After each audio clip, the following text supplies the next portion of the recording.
Mas vamos orar, pedir que Deus nos abençoe aqui. Senhor, nós queremos colocar nossas vidas diante do Senhor. Primeiro, te agradecer pela graça que tem nos sustentado, tua presença que tem nos conduzido, Deus, nos protegido. Somos gratos ao Senhor por isso. Obrigado pela oportunidade que temos de aprendermos juntos nesse tempo separado para isso. Dá-nos a concentração necessária, dá-nos a disposição correta para esse tempo aqui e fala-nos, ensina, exorta, corrija cada uma das nossas ações, pensamentos que precisam ser corrigidos e alinhados com o Senhor, Pai. Essa é a nossa oração, ó Deus, em nome de Jesus, ó Pai. A dinâmica do dia hoje é um pouco diferente. Nós já fizemos um modelo semelhante no passado, estamos replicando hoje. E essa temática, de um modo especial, tem muito a ver, uma ligação direta com a série de Colossenses. Uma vez que é uma série que também combate muito uma série de desvios da igreja, de desvios de pensamento, de doutrina, desvios de comportamento também, traz muita coisa para a centralidade da pessoa de Cristo. E o propósito dessas temáticas que a gente está trabalhando hoje é ser de uma maneira prática também, contemplar alguns ensinos, algumas abordagens que talvez de púlpito ou em um sermão não daria condições de contemplar e expandir tanto quanto é a proposta. Então, tendo isso dito ou em mente, vamos prestar atenção rapidinho no que o Fernando fala para nós aqui. Perceber que a carta foi escrita para uma... Deixa eu só botar no começo. Olá, nós começamos a série de Colossenses e já pudemos perceber que a carta foi escrita para uma comunidade que estava sendo exposta às pressões da sociedade judaica, agnóstica ou mesmo mística da região, a adequar a fé cristã aos crivos deles. A influência de maus ensinos era uma realidade. Vamos lembrar o que Paulo fala em 1 Coríntios capítulo 15, quando ele descreve do risco apresentado pela doutrina falsa. Ele diz: as más conversações corrompem os bons costumes. Isso era quando Paulo escreveu aos Coríntios, isso era quando Paulo escreve aos Colossenses, e isso é a realidade hoje. As heresias, elas são algumas vezes diferentes, outras vezes são as mesmas, outras vezes são as mesmas evoluídas, outras vezes a criatividade do demônio tem feito com que tantas ideias totalmente em desacordo com as Escrituras acabem ameaçando a nossa fé. As más conversações corrompem os bons costumes e os nossos erros começam a partir de não conhecer as Escrituras. O programa que está sendo apresentado para vocês hoje oferece uma série de temas que apresenta desvios que estão acontecendo na igreja de hoje. Você precisa conhecer isso. Você precisa saber interpretar o que está acontecendo. Você precisa aprender a refutar os enganos que acontecem nos nossos dias. Que Deus o abençoe. Aproveite. Ok, então essa é a abordagem que cada sala, dentro do seu tema, pretende trabalhar. Tá? E o tema que eu quero conversar com vocês, quando eu chamo de conversa, é conversa, você fique à vontade para levantar a mão, perguntar, de repente trazer algum comentário, mas é espiritualidade sem doutrina. O que significa isso? Né?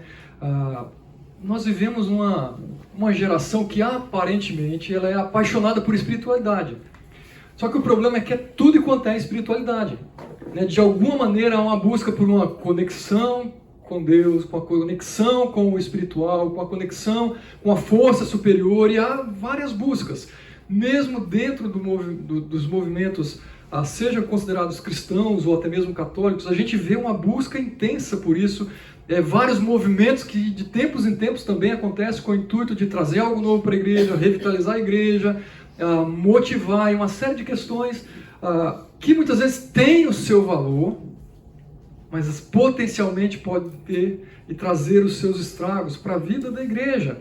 Muitas vezes vamos lá, algumas ideias, né? As pessoas buscam a espiritualidade, mas não necessariamente estão tão interessadas em buscar a verdade. Elas querem lidar com o sentir algo, né, e ter uma experiência sobrenatural, uma experiência fora dessa realidade. E com isso elas não atentam e não se preocupam tanto com o que é a verdade. Quando eu falo a verdade, o que é que as Escrituras nos dizem? Mesmo na onda de cada um tem a sua verdade, por aí vai. Isso aí uma outra sala está abordando essa proposta, mas a nossa questão é como que a gente lida e olha para a espiritualidade associada, ligada com a verdade. Ou seja, a gente vê pessoas que amam experiências. Eu quero experiência com Deus, então vai ter o retiro espiritual em tal lugar, vamos subir no monte para tal lugar. A onda do dente de ouro, também quero experimentar o dente de ouro. Por aí. Então, talvez você experimentou alguns desses movimentos ao longo da sua caminhada cristã. Como que você lida com essas questões? O que a gente tem buscado? O que essas pessoas buscam? É experiência pela experiência? Muitos desconfiam de doutrina, e quando a gente fala doutrina, entenda, doutrina não é simplesmente dogma, doutrina é ensino. A palavra grega para doutrina, ela é ensino, tá? Que é a palavra didaquê, ou a palavra de didascalia, que traz exatamente a ideia de aquele que está ensinando, que está conduzindo o grupo ao aprendizado. Então, muitas vezes as pessoas, e essa geração, ela quer muito mais a experiência. E quando chega numa igreja, num ambiente onde há muito tempo dedicado ao ensino, a uma exposição que muitas vezes é chamada de palestra, as pessoas tendem a falar, aqui não é meu lugar. Nós já tivemos casos aqui no nosso meio de pessoas que chegaram e falaram, eu vou embora, essa igreja tem muito tempo de estudo. E aí apoia-se na ideia, é uma igreja muito fria, eu preciso de uma coisa mais voltada para a atuação do Espírito Santo, mais emoção. Ok, qual é o problema com essa busca? É um problema em si? Então, as pessoas estão desconfiadas das doutrinas em si, do ensino. Há uma busca por sentir. Eu quero sentir a presença de Deus. E parece que tem domingo que a gente está com o nosso coração mais assim, né? Puxa, eu queria um louvor que mexesse mais com a minha emoção. Eu queria uma mensagem que falasse mais ao meu coração. Então a gente parece que tem alguns termômetros, né? Arrepio, choro, e alguns outros termômetros de nível de espiritualidade, o nível de o culto foi uma bênção ou não. Mas essas pessoas, ao mesmo tempo que são apaixonadas pela espiritualidade, elas evitam ser confrontadas por Deus. Eu quero aquilo que realmente afaga o meu coração, que me agrada, que supra uma necessidade, mas não confronte os meus erros, não confronte os meus pecados, porque aí mexe com a minha zona de conforto. Então, a espiritualidade esvaziada da verdade é algo que potencialmente pode ser um grande problema. Então eu coloco a pergunta aqui, né? Pode existir espiritualidade cristã saudável sem doutrina? E aí? Sim, não, por quê? Rapidamente, sim. 1, 2, 3 ideias. Sim ou não? Não, por quê? Já que você falou, agora justifica, né, amigo? Por que não? Eu acho que é exatamente pelo conceito da verdade, né? Uma vez que você tira fora a questão da doutrina, a pergunta que fica é, o que é a verdade? Que é a mesma pergunta que Pôncio Pilatos faz para Cristo na hora do julgamento. E a doutrina cristã, ela aponta para uma única e exclusiva verdade. Então, ao momento que você tira a doutrina, a palavra doutrina, da fé cristã, você tira a definição de verdade. Na hora que você tira a definição de verdade, você abre para qualquer caminho. O Senhor Jesus Cristo disse que Ele é o único. Então, ou seja, pode existir alguma espiritualidade, sim, cristã, é outra história. Espiritualidade dentro do conceito que se fala sobre espiritualidade. Tá? Então, há pessoas que se consideram altamente espirituais, mas não tem relação nenhuma com a palavra de Deus. Assim, pelo meu contexto profissional, eu lido muito com indianos. Então, lidar com indianos é uma característica que eu faço constantemente. E eles têm uma espiritualidade que muitas vezes é maior do que a nossa. Muitas vezes é maior que a cristã. A dedicação, a devoção. A devoção. Sim, então, sim. Se ele não come, né, carne de porco, ele tem que garantir que ele não come carne de porco. Entendeu? Nem o feijão pode ter contato com nada que veio esse tipo de coisa. Só que você percebe que qual é a doutrina que ele está seguindo? É uma doutrina que existe no país dele 3.000 diferentes divindades catalogadas.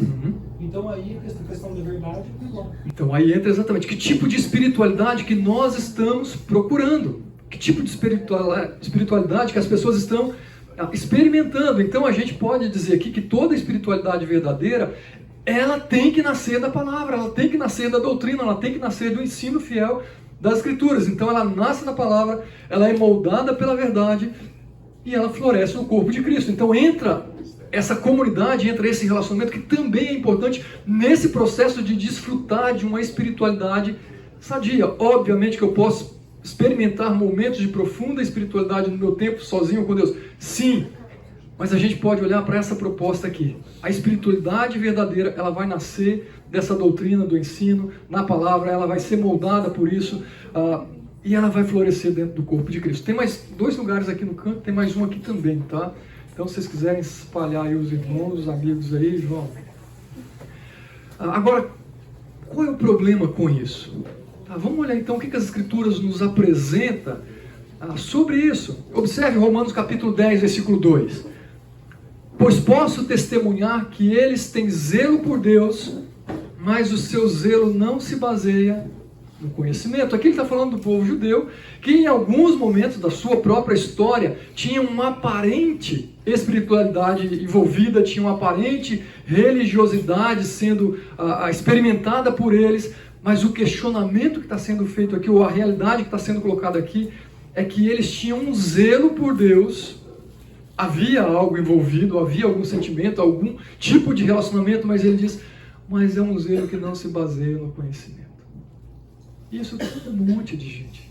Tem um monte de gente dentro da igreja que são zelosos, que são comprometidos, mas infelizmente sem fundamentação, sem estar baseado de fato no que as Escrituras dizem, no que as Escrituras nos norteiam, como proposta de vida, como cristão, como filhos deles. Observe ainda 2 Timóteo, o conselho de Paulo. Prega a palavra, insta, quer seja oportuno, quer não, corrige, repreende, exorta com toda longanimidade e, aqui a palavra, doutrina, toda longanimidade e ensino. E olha o que ele diz, pois haverá tempo em que não suportarão a sã doutrina, ou seja, não aguentarão o ensino saudável. Triste isso, né? Eles estarão em busca de tantas coisas e várias experiências, mas vão abrir mão daquilo que é saudável, daquilo que é são. Ele diz, pelo contrário, cercar-se-ão de mestres segundo as suas próprias cobiças, como que sentindo coceira nos ouvidos, e se recusarão a dar ouvidos à verdade, entregando-se a fábulas. Então, de alguma maneira, ele está falando a espiritualidade desconectada da doutrina, desconectada do conhecimento, do ensino, ela é uma espiritualidade que é buscada simplesmente voltada para os meus próprios interesses, para aquilo que eu acho, para aquilo que eu penso que preciso. É isso que ele fala aqui. É algo voltado para suas próprias cobiças, para aquilo que eu almejo, para o meu bem-estar, para suprir a minha demanda, para curar a minha doença, para me tirar da depressão, para me arrumar uma companheira, um companheiro e por aí vai. Essa é a realidade que nós já estamos vivendo. Isso aqui não era distante de quando Paulo estava falando isso, a igreja já estava experimentando isso aqui também. As pessoas sentem coceira no ouvido e saem buscando. E talvez isso explique porque há pessoas que nunca param em lugar algum. Não há compromisso com Deus, não há compromisso com a igreja, há compromisso consigo mesmas. Porque é uma espiritualidade esvaziada do compromisso com a doutrina, com a palavra.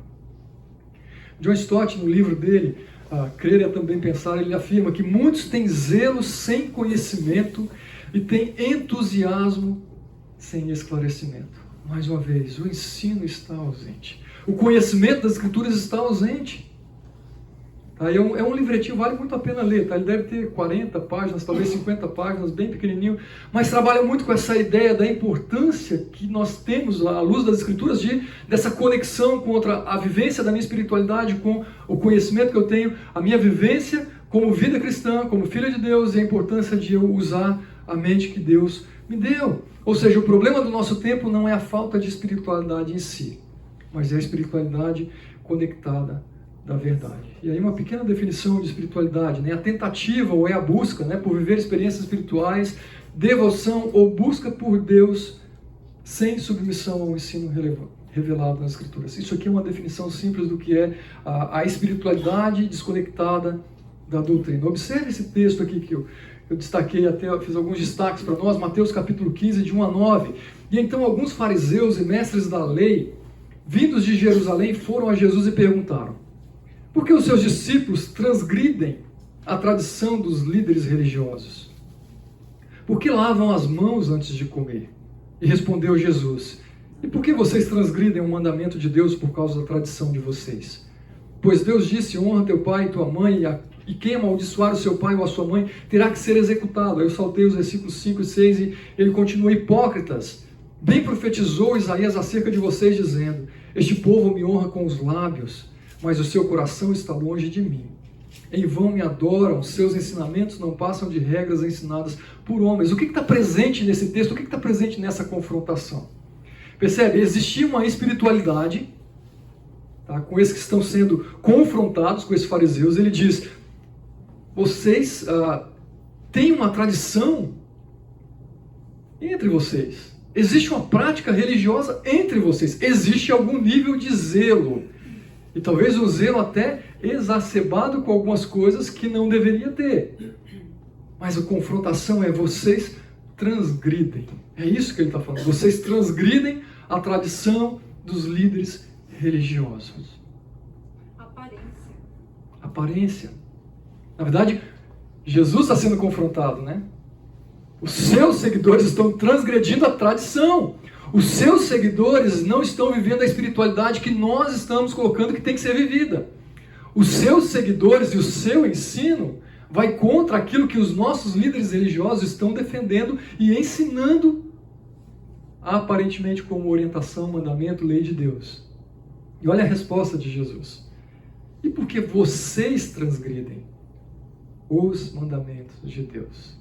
Agora ele faz o contraponto. Escuta, você está me acusando de transgredir algo que é humano, algo que é lei, algo que é simplesmente religioso. Agora vocês estão esquecendo que a transgressão de vocês, a negligência de vocês é com aquilo que vem diretamente de Deus. Não é uma aparência, não é algo distorcido, é algo que vem do próprio Deus. Ele faz a menção dos mandamentos, ou pelo menos desse mandamento. Mas aí mais para baixo ele fala, né, este povo me honra com os lábios. E olha que interessante: mas o seu coração está longe de mim. Ele não está desprezando as emoções envolvidas. Muito pelo contrário. Ele está falando: a minha espiritualidade também vai envolver a minha emoção. Não tem como não envolver. Vai envolver. Mas ele está falando: vocês estão me honrando somente com os seus lábios. Aí a gente pode expandir, né? Vocês estão me honrando simplesmente com a sua presença. Vocês estão me honrando simplesmente com a sua leitura das Escrituras. Vocês estão me honrando somente com o levantar as mãos. Vocês estão me honrando somente com o tocar, o cantar. Não é isso. Isso, desassociado da verdade. Ele está falando: seu coração está longe de mim. Em vão me adoram. Os seus ensinamentos não passam de regras ensinadas por homem. Ele não está desprezando, mais uma vez, está aqui, ensinamentos. Ele não está desprezando o intelecto. Ele está falando: o problema é que o ensino de vocês não passa de regras que foram ensinadas, que foram adaptadas, que foram distorcidas por homens. Aí é um problema. Aqui é o problema. A espiritualidade corre o risco de ser simplesmente algo sem valor, algo em vão. Mas quando a gente olha para as Escrituras, a gente vê claramente que a Bíblia aponta para uma unidade, para uma conexão real entre espírito e verdade, entre espiritualidade e ensino, espiritualidade e doutrina. Deixa eu olhar alguns versículos com vocês. Romanos 12, versículo 1, um texto bem conhecido. Portanto, irmãos, eu rogo-lhes pelas misericórdias de Deus que se ofereça um sacrifício vivo, santo e agradável a Deus. Este é o quê? O que é o culto racional? É um culto que envolve a minha mente, o meu intelecto de uma maneira completa. Que eu entendo, que eu sei o que eu estou fazendo, que eu sei o que eu estou cantando. Que não é algo mecânico, não é algo simplesmente emotivo. Ele está falando, é isso aqui que Deus espera de nós, o nosso sacrifício vivo. Conexão entre a verdade, a doutrina e a espiritualidade. Deuteronômio 6, mais um texto clássico: ouça, ó Israel, o Senhor, nosso Deus, Ele é o único Senhor, e aí ele fala: ame o Senhor teu Deus de todo coração, alma, força, que todas as palavras que hoje te ordeno estejam em seu coração. Talvez algumas versões vão trazer entendimento. O que significa isso? É uma espiritualidade que seja completa. Meu ser deve estar totalmente envolvido naquela espiritualidade, naquela adoração, naquela devoção. Ainda João capítulo 4, versículo 24. Deus é espírito e é necessário que os seus adoradores o adorem em espírito e em verdade. Opa, a gente pode associar as duas ideias aqui também. A espiritualidade presente, a minha alma, o meu ser está conectado com Deus, mas não está desassociado da doutrina, não está desassociado da verdade. A verdade, ela é essencial, a doutrina, ela é essencial, a palavra de Deus, ela é essencial para a nossa caminhada como cristãos, para o nosso amadurecimento, para a nossa santificação. Está aqui: santifica-os na verdade, a tua palavra é a verdade. Não há santificação também fora das Escrituras. Não há. Ouso dizer, tá? Se você acredita que sim, gostaria de ver como. A gente pode ter práticas que a gente vai se privar de algumas coisas, né, que aparentemente são a busca pela santidade, mas ela tem que ser encharcada, essa busca permeada pela palavra que nos conduz o que é bom, o que é ruim, o que é certo, o que é errado, o que é justo ou não. Tá? Então, ou seja, na Bíblia a espiritualidade nunca é divorciada da verdade. Agora, qual é o problema disso? Aí eu coloco aqui para nós pensarmos: a sedução ou um sinal de alerta. Como que esse desvirtuar-se acontece? Vamos lá, coloquei algumas ideias aqui para nós. Tá? Uma espiritualidade sem doutrina raramente começa com a rejeição explícita da verdade. Muitas vezes elas vêm de maneira sutil, é algo que eu permito aqui, é aquela ideia, tá? de uma represa nunca se rompe do nada, né? Às vezes aquela pequena fissura, aquela pequena concessão que eu dou, ela vai deixando janelas ou brechas abertas até que a represa se rompe. Então, ou seja, normalmente ela se instala aos poucos em pequenas concessões no relacionamento com a palavra de Deus. Aí o que eu coloco aqui? Primeiro, é quando eu me permito distorcer a palavra de Deus. Isso às vezes realmente vem de maneira muito sutil, tá? É ler o texto bíblico e fazê-lo dizer o que ele não diz. É usar a Bíblia como apoio para minhas ideias, em vez de submeter as minhas ideias à Bíblia. Ou muitas vezes eu vou numa igreja que ensina aquilo que eu quero crer. É a distorção. Em vez de interpretar a Escritura, eu passo a manipulá-la. Observe aqui o que o diabo fez ou tentou fazer com Cristo. Tá, diante da tentação, ele usa as Escrituras fora do contexto, ele fala, ele traz a ideia de essa é a vontade de Deus, isso é o que a palavra diz, de alguma maneira. Observe aqui, então, o diabo levou a cidade santa, colocou na parte mais alta do templo e lhe disse: se você é o Filho de Deus, jogue-se daqui para baixo, pois está escrito. E aí ele usa um texto de Salmo: ele dará ordens a seus anjos a respeito, e com as mãos eles o segurarão, para que você não tropece em alguma pedra. O diabo usando um texto fora de contexto para apoiar a sua ideia, para apoiar a sua intenção. Quantas vezes a gente faz isso? Às vezes de uma maneira muito mais sutil. E quando a gente volta lá para o Éden, mais uma vez Satanás faz isso. A ordem dada por Deus, ele usa aquilo, ele distorce totalmente a palavra de Deus. E eu coloquei dois textos que muitas vezes, talvez você se lembre de outros, que facilmente eles podem ser usados de maneira distorcida. Observe: porque sou eu que conheço os planos, que talvez você já se apoiou nesse texto, talvez você já tenha lido para alguém para trazer um conforto.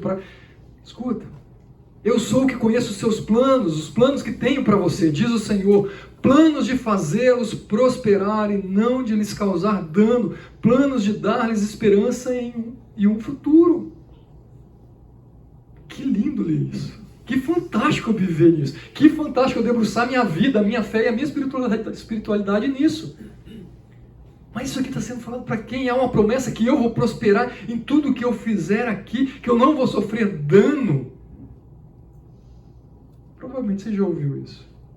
E tem uma cantora gospel que esse versículo é base para uma música, e a música é bonita até. E ela cita e recita esse versículo algumas vezes. E aí? Outro versículo que é bem distorcido: tudo posso naquele que me furta as coisas. Vai lá, vai dar certo, tudo a gente pode. Eu posso conquistar tudo. Opa, não é isso que está ali. Você lembra de mais algum texto que facilmente ele é distorcido e manipulado?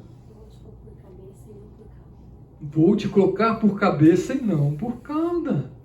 Você vai ter uma posição proeminente, você vai ser um líder. O que mais que você ouve por aí? Mais algum? Eu não lembro se é um versículo, mas tem alguma coisa que fala sobre você não terá um fardo que você não possa suportar? Ok, as pessoas usam essa ideia, talvez pegando ali o texto de Coríntios, que não seremos tentados além daquilo que nós podemos suportar. Então tem um princípio, tem alguma ideia, mas isso não significa que eu não vou passar por situações difíceis. Significa que Deus não permite, que as tentações que me cercam são além daquilo que Ele me dá condições de lidar, e nem que as portas serão fechadas. A continuidade do versículo, as pessoas muitas vezes não olham para isso, tá? Diante de cada tentação, a porta está sempre aberta. É nós que muitas vezes não olhamos e não passamos por ela. Ou escolhemos permanecer no olho do furacão. Enfim, quando a gente começa a distorcer a palavra, gente, sinal de alerta. Ou quando você está em um ambiente em que a palavra começa a ser distorcida para atender uma demanda, uma necessidade, seja sobre autoridade pastoral, seja sobre desfrutar das bênçãos de tal maneira, estado de alerta. O seu pisca-alerta tem que estar assim, ó. Se não estiver e você não estiver percebendo, alguém deve socorrer você. Porque talvez falta a doutrina, falta o conhecimento, falta o contato com a palavra. Porque se não conhecemos, não identificamos. Errais por não conheceres as Escrituras. A fama dos bereanos era, eles ouviam e eles verificavam. Então, se eu tenho uma dúvida, eu vou correr para a palavra, eu não vou correr para um outro, simplesmente perguntar. Corremos o risco da distorção da palavra. Segundo, quando eu me permito desviar da palavra. Primeiro, eu posso me acomodar com os pequenos desvios ali. Uma distorção aqui, uma aplicação errada ali. Não é bem isso que a palavra diz, não. A gente é craque nisso. Agora, o outro problema é, uma vez que eu me acomodo nisso, eu dou o próximo passo. Eu começo a me desviar da palavra. Ou seja, eu conheço o que Deus diz, mas eu escolho outro caminho. Eu sei, eu entendi o princípio, eu entendi a ordem, mas eu escolho outro. Não é ignorância, não é porque eu não sei. É uma desobediência consciente. Observe Josué 1, versículo 7. Somente seja forte e muito corajoso. Tenha o cuidado de obedecer a toda a lei que o seu servo Moisés lhe ordenou. E ele diz, não se desvie nem para a direita, nem para a esquerda. Ele está falando, olha, o desvio não é permitido, não tem chance, não tem espaço para isso. Porque à medida que você se desviar, você sai da rota. Você está sujeito às quedas, aos desvios ainda maiores. Tá? E o desviar da palavra de Deus, observe aqui esse episódio de Samuel, que há um desviar, há uma desobediência deliberada, e muitas vezes depois ela vem carregada de uma justificativa, uma tentativa de mostrar como normal, como uma obediência e uma espiritualização. Vocês lembram desse episódio? Tá? Então o Senhor falou, quando Samuel ele é rejeitado como rei, tá? E então o Senhor falou a Samuel, arrependo-me de ter constituído a Saul rei. Desculpa, quando o Senhor rejeitou a Saul. Arrependo-me de ter constituído a Saul rei, pois ele me abandonou e não seguiu minhas instruções. Samuel ficou irado e clamou ao Senhor por toda aquela noite. Ou seja, ele tinha recebido uma ordem muito clara para ir lá e matar todo o povo e separar algumas coisas para o sacrifício a Deus. Inclusive era para matar rei. E aí o que ele faz? Ele poupa o rei e aí ele começa a guardar vários objetos, até mesmo animais. E quando ele é confrontado, o que ele faz? Não, eu fiz o que o Senhor mandou. Lembram desse episódio? Eu obedeci a tudo o que ele falou. E aí, de repente, Samuel ouve o balido de uma ovelha. Não vai ficar oculto. Nós nos permitimos desviar e nós justificamos os nossos desvios espiritualizando. Não, eu guardei o melhor do rebanho, eu guardei o melhor para oferecer ao Senhor. Não era essa a intenção. E aqui Deus fala claramente para ele, Deus se agrada muito mais da obediência do que sacrifício. a espiritualidade esvaziada da doutrina do ensino não está agradando ao Senhor.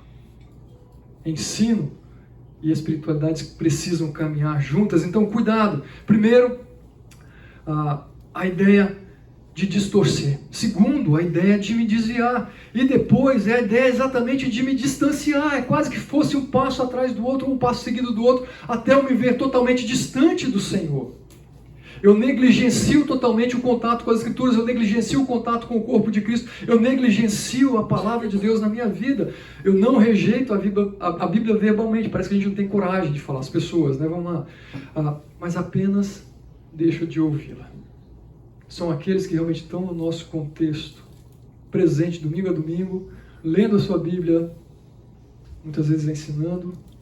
É possível. Mas seu coração está longe de querer obedecer. Está negligenciando totalmente o Senhor e as suas instruções.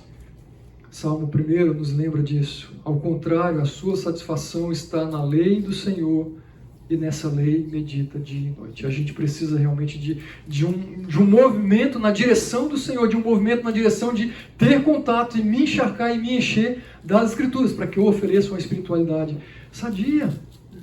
2 Reis, capítulo 22, então o sumo sacerdote Ilquias disse ao secretário Safã: encontrei o livro da lei no templo do Senhor. Ele o entregou a Safã, que o leu. E aqui é quando as Escrituras, o livro da lei foi perdido, ou foi esquecido, deixado totalmente de lado, e o povo continuou se distanciando do Senhor.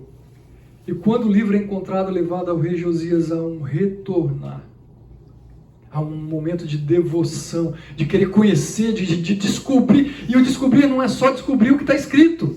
Lembram ali? Eles se descobrem e eles começam a perceber as suas falhas e quão distantes eles estavam do Senhor. E aí a espiritualidade genuína começa a aflorar no coração do rei e é levado também para o povo. A espiritualidade conectada com a palavra. Não é necessário nós negarmos totalmente as Escrituras para que a nossa alma seja enfraquecida. Basta nós negligenciarmos. Basta eu me acomodar com a minha rotina diária, o horário de acordar, levantar, tomar café, às vezes pegar o fretado, ir para o trabalho, volta cansado, vem dormir no ônibus, chega em casa, toma um banho, beijo na esposa, beijo nos filhos, e não aguenta mais a cama. E essa rotina se repete, o final de semana é o meu tempo de descanso, e a palavra vai sendo negligenciada. A minha relação com Deus vai sendo negligenciada. A minha espiritualidade vai sendo esvaziada. Cuidado, sinais de alerta.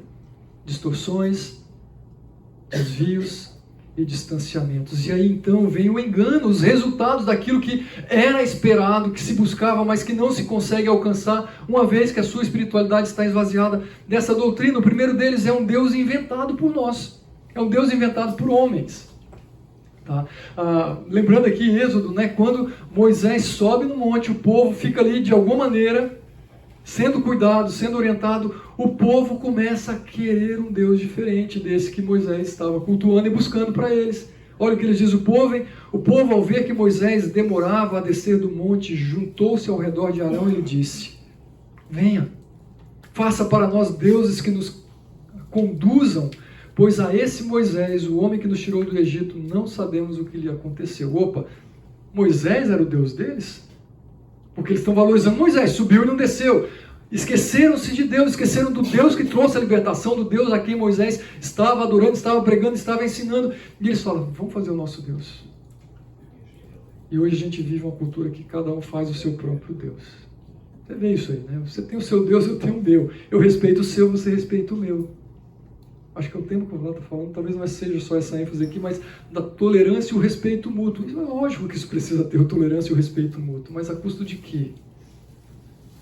O meu Deus não é igual ao seu. Depende da sua definição de Deus, a quem você adora. Não é porque só falou, eu adoro a Deus também. Não, que Deus você adora, como Ele é. É o Deus das Escrituras.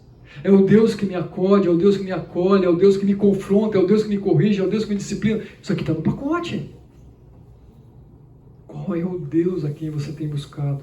Qual é o Deus a quem você tem adorado com a sua espiritualidade? Outro é uma fé simplesmente guiada por sensações.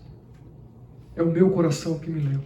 É o culto que eu gosto, é o culto que é prazeroso, é o culto que eu me sinto confortável, como eu já mencionei. E a gente se esquece, ou as pessoas se esquecem do que diz Jeremias capítulo 17, versículo 9. A partir do momento que eu me deixo guiar pelas minhas emoções, envolvendo a minha própria espiritualidade aqui, ele diz: o coração é mais enganoso do que qualquer outra coisa e a sua doença é incurável.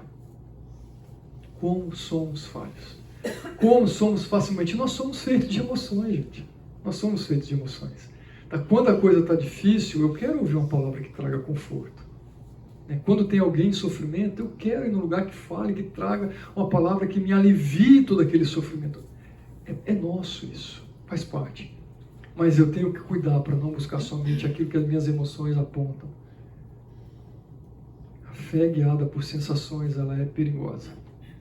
E aí eu vou dar um exemplo simples de uma concessão que pode acontecer simplesmente por ser guiado pela emoção.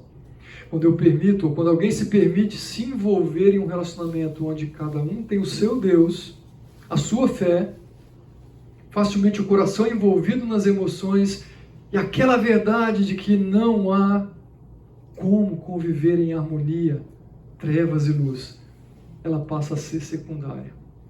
E eu começo a justificar de uma série de maneiras: Deus está me enviando para compartilhar do amor dele. Tenho orado por ele, tenho orado por ela. Deus vai transformar. As justificativas, elas vêm.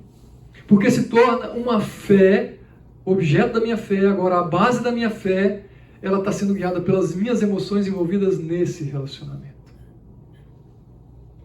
E aí uma série de aceitações, de concessões começam a acontecer. E a minha espiritualidade, ela é afetada inevitavelmente. Porque está baseada numa verdade que já foi distorcida e já deixou de ser. A partir do momento que foi distorcida, ela deixa de ser a verdade. Ela passa a ser realmente a minha verdade. Ok? Outro problema que começa a surgir são a vulnerabilidade aos modismos espirituais. Ou seja, eu vou ser levado a qualquer vento de doutrina. É a igreja A, é a igreja B, é a comunidade C. É o que ela está me oferecendo hoje, o que está sendo legal. Puxa, vamos para lá, vamos para lá. O propósito é que não sejamos mais como crianças levados de um lado para o outro pelas ondas, nem jogados para cá e para lá por todo o vento de doutrina e pela astúcia e esperteza de homens que induzem ao erro. E aqui Paulo está falando, é por isso que é importante as escrituras presentes na minha vida. A doutrina sã, porque vai me proteger de ser levado, de ser conduzido por qualquer um para qualquer lugar. E eu vou chegar a lugar nenhum. Talvez você chegue a algum lugar, mas não é o que você estava planejando. Nem é o que Deus tem planejado para nós. Aí um outro mal que acontece, outra consequência, e obviamente você pode ampliar a sua lista de consequências de uma espiritualidade desassociada da doutrina. É a superficialidade espiritual. Eu não tenho profundidade, eu não tenho o conhecimento necessário. Eu não consigo avaliar as coisas, as situações, eu não consigo avaliar o ensino que está sendo oferecido para mim. É como essa casa que foi construída simplesmente na areia. Tá, vem a chuva e desmoronou. Tá, mas quem ouve essas minhas palavras e não as pratica é como um insensato que construiu a sua casa sobre a areia. Caiu a chuva, transbordaram os rios, sopraram os ventos e deram contra aquela casa, e ela caiu e foi grande a sua queda. Ou seja, quando as coisas estão aparentemente em paz, a casa parece estar bem construída, está bonita, mas quando vem alguns problemas, algumas dificuldades ou alguns desvios doutrinários, facilmente elas vão desmoronar. Cuidado. Onde a Escritura perde espaço, o engano ganha terreno. Se o meu coração não está sendo encharcado pelas Escrituras, alguma coisa está encharcando o meu coração. E é isso que vai nortear a minha vida espiritual. Não tem como. Não é à toa que Paulo fala em Filipenses capítulo 4, versículo 8. Alguém sabe de qual aqui? Finalmente, irmãos, tudo que é puro, tudo que é justo, tudo que é verdadeiro, e ele vai tecendo a lista. Se alguma virtude há, se algum louvor existe, seja isso que ocupa. Gente, a Bíblia fala de mente, de raciocínio, de intelecto o tempo todo. Ele está falando, seja isso que ocupa o seu. Está aí. O meu pensamento precisa ser encharcado disso. E é isso que vai sair daqui assim, ó. Vai emanar uma espiritualidade verdadeira. vai sair, vai brotar do meu coração a palavra, a instrução verdadeira, o ensino para os filhos, o ensino com a esposa, o ensino no trabalho, a minha relação, tudo vai ser permeado por aquilo que o meu coração está cheio, está encharcado. E aí eu quero terminar com vocês trazendo aqui a resposta à espiritualidade sem doutrina. O que a gente faz então? Observe. 1 Timóteo 4, versículo 16. Atente bem para a sua própria vida e para a doutrina. Perseverando nesses deveres, pois, fazendo isso, você salvará tanto a si mesmo quanto aos que ouvem. Não tem outra saída, ele está dizendo, atente. Duas coisas para a sua vida, mas ele está falando atente para o ensino, atente para a palavra, atente para a doutrina. E o atentar é você realmente segurar firmemente sobre, se aplicar, observar atentamente, guardar isso no seu coração. Eu preciso me debruçar. Segundo, e a gente já está acabando aqui, Colossenses 3,16, habite ricamente a palavra de Cristo em vocês. Habitação. A ideia é exatamente parecida aqui com o Antigo Testamento, está de tabernáculo, vem morar, vem encontrar morada no meu coração, na minha vida. Isso vai nortear meu conselho, tá, o meu cantar. Está aqui. Essa é a receita. Se alguém te trouxer outra receita, rejeita. 2 Pedro 1. Ele diz, por isso mesmo, empenhe-se para acrescentar à sua fé virtude, à virtude conhecimento, ao conhecimento domínio próprio, ao domínio próprio. Percebe? Conhecimento presente, ensino presente, piedade está presente, amor vai estar presente, domínio próprio vai estar presente, está aqui. A doutrina e o ensino não esvazia a espiritualidade como muitos ensinam e muitos acreditam. Que se eu me dedicar muito ao estudo das Escrituras, a minha vida com Deus, ou o meu fogo espiritual vai se esfriar. De maneira alguma. Ele vai ser sustentado e vai permanecer. Não é aquele fogaréu que sai na floresta incendiando tudo e de repente pode se apagar. É um fogo que é alimentado constantemente de uma maneira saudável. Eu termino com essa afirmação de Stott mais uma vez. Que jamais o conhecimento sem zelo tome o lugar do zelo sem conhecimento. O propósito de Deus inclui os dois. O zelo dirigido pelo conhecimento e o conhecimento inflamado pelo zelo. Deus quer a espiritualidade presente na nossa vida. Deus quer a doutrina presente na nossa vida. Deus quer que sejamos fervorosos na nossa fé, na nossa adoração. Ele quer isso de nós. Ele não quer simplesmente frieza. Muito diferente do que muitos estão falando. Mas não se perca nessa busca somente por algo que mexa, que mova o seu coração e abra a mão das Escrituras, senão você está destinado ao desvio, ao distanciamento. Que Deus possa nos abençoar. Tá bom? Vamos orar? Pai, mais uma vez, nós te louvamos por esse tempo. Obrigado pela tua palavra, que é tão, sempre tão clara para nós, Pai, tão viva, tão preciosa para as nossas vidas. Nos dê a disciplina necessária para nos mantermos firmes no estudo, na devoção da Tua Palavra, na compreensão, na prática da Tua Palavra na nossa vida, Pai. Nos ajude a vivê-la de tal forma que isso realmente possa nortear a maneira como olhamos para o Senhor, a maneira como adoramos ao Senhor, a maneira como servimos ao Senhor, a maneira como nós vivemos a nossa vida, Pai. De tal forma que vivamos uma vida totalmente alinhada com a Tua Palavra, uma vida de devoção genuína, uma vida de amor, de temor, de fervor diante do Senhor, Pai. Nós clamamos ao Senhor por isso. Livra-nos dos desvios, livra-nos das distorções, livra-nos desse distanciamento que muitas vezes está o tempo todo tentando nos cercar e nos seduzir. Nós clamamos a Ti por isso, em nome do Teu Filho amado Jesus Cristo, Pai. Amém.